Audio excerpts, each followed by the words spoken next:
As you may already know, I have a fairly substantial fear of the dentist, or literally more to the point, needles. I am more than happy to concede that this is an entirely irrational fear. Perhaps I need a new perspective. Perhaps looking back to the past will afford me a new appreciation of just how lucky I am. Around 300,000 years ago, the species Homo rhodesiensis showed signs of extreme wear on their teeth. Their tough diet and near-chronic abscesses were just one step on the long road of dental evolution to modern human beings. But it would be a few 100,000 years until dentists showed up. Around 7000 BC, with the Indus Valley civilization, we begin to see some of the first evidence for early dentists plying their trade.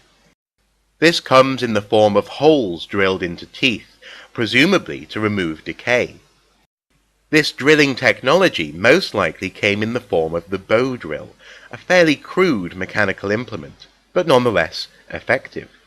It is thought that bead making was the primary profession of these early dentists, who probably did house calls on the side. Though effective, this was likely far from a pleasant experience. Around 5000 BC, in southern Mesopotamia, Sumerians wrote down a key concept with regards to teeth. There is a text which describes the cause of dental pain and decay. They believed that such things occurred because of the toothworm. The toothworm was taken very seriously. Around 700 BC in the Assyrian city of Nineveh, a scribe, possibly suffering from toothache, took down an invocation against the toothworm. It deplores the worm's nature and begs the gods to strike it down. The concept of the toothworm was widely accepted up until the early 18th century. Practitioners would even yank at nerves thinking them worms until the idea was challenged by Pierre Fauchard. We will return to him. We now hop back to around 4500 BC and the Slovenian town of Loka. Researchers recently confirmed that a find made here in 1911 contained a beeswax filling. The filling was in a canine tooth of a man in his mid-20s.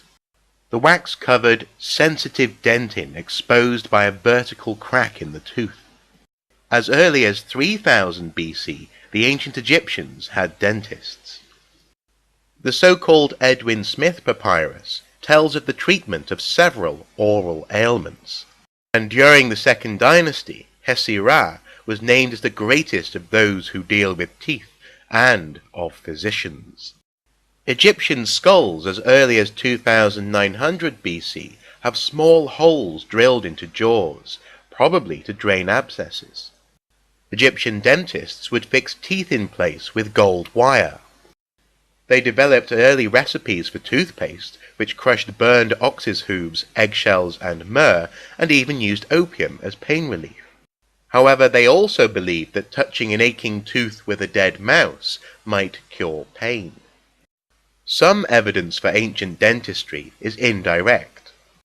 Around 1800 BC, the Code of King Hammurabi states that bad physicians and dentists might be punished by having a hand removed. In Italy, in the 8th century BC, before Rome really started roaming, the Etruscans were flourishing. This fascinating Iron Age culture developed false teeth using human or animal teeth held together with gold bands, and similar appliances held loose teeth in place. As early as the 5th century BC in ancient Greece, Hippocrates himself wrote about the treatment of decaying teeth and gum disease. Greek physicians also extracted teeth and used wire to stabilize teeth. In the early 1st century AD, Rome gained its first emperors, and it is around this time that the Roman physician Celsus was writing. He was the first to describe a lead filling in a cavity, but this was only to stabilize fragmented teeth for extraction. Around 15 AD, a Greek physician working in Rome, Geschiedenis, suggested drilling out tooth decay and stuffing it with roasted earthworms and the crushed eggs of spiders. The Romans gave dentistry its patron saint, Apollonia. In AD 249, she was martyred in Alexandria. All of her teeth were extracted forcibly. This reliquary from Portugal supposedly contains one of those teeth. What of the Saxons and Vikings of the latter first millennium AD in northern Europe? Well, contrary to popular image, they tended to have really good teeth. This is due to a relative lack of sugar in their diets. Though a Viking's skull found in 2009 in Dorset had grooves filed into his two front teeth, probably to add to the ferocity of his appearance.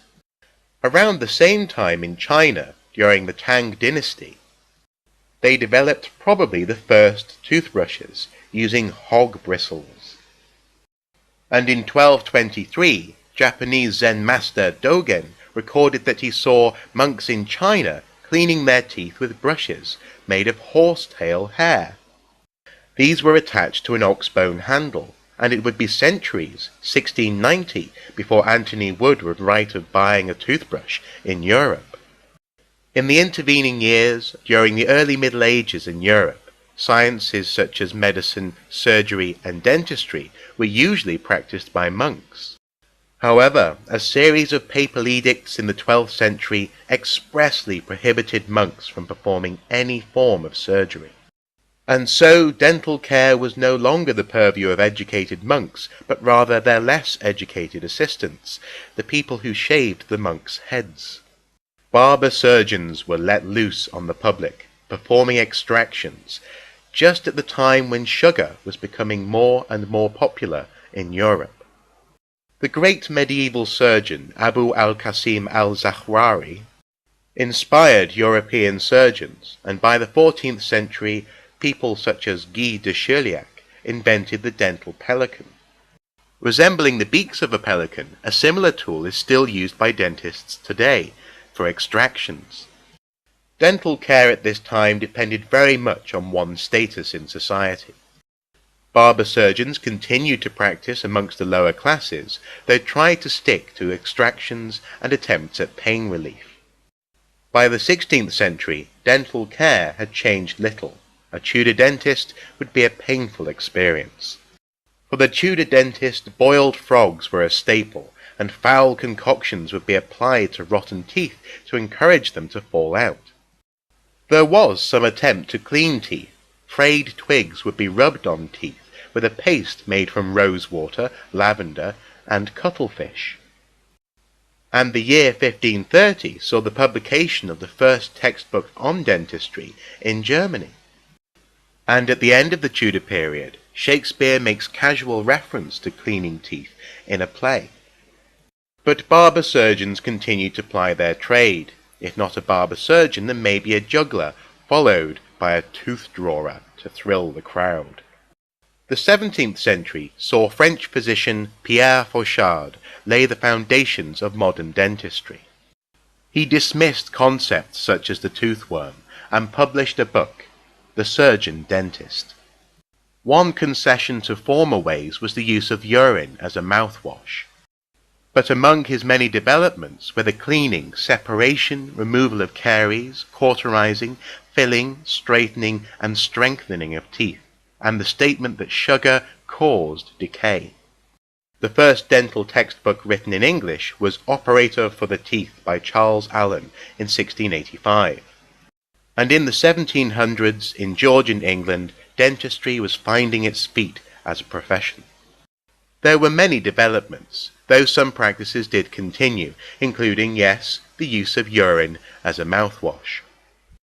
One new practice was the use of gunpowder to clean teeth, though I can only imagine that smoking at the same time would have been ill-advised.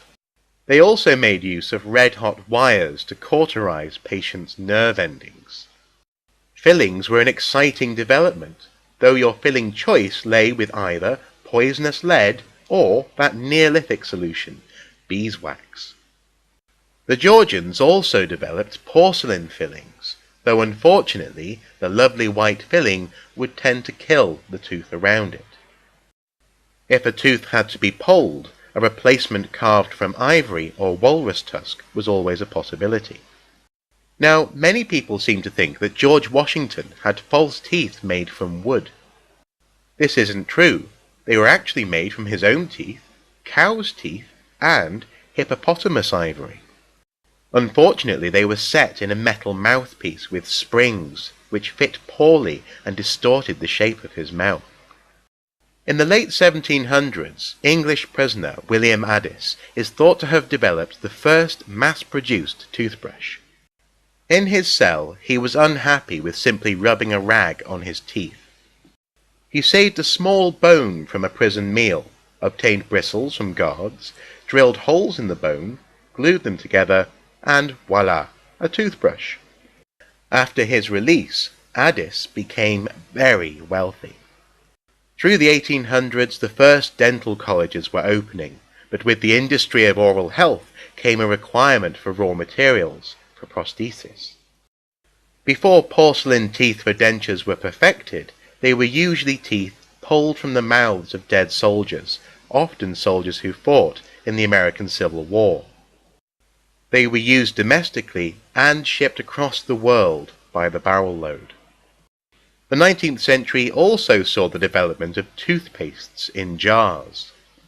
And in 1892, Dr. Washington Sheffield of Connecticut was the first to put toothpaste into a collapsible tube. No longer were urine-based pastes the only option. And so the world of oral health and dentistry as we know it today began to take shape at the beginning of the 20th century.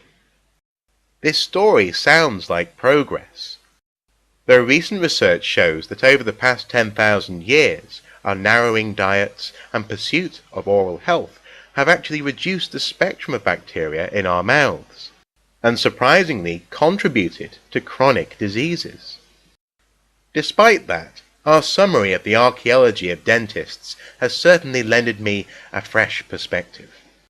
My dentist is well trained. They work in a clean, hygienic environment. Heck, I can brush my teeth with toothpaste. I don't have to rely on stale urine. And so, yes, I do feel a little better. But I don't think I'll ever enjoy going to the dentist.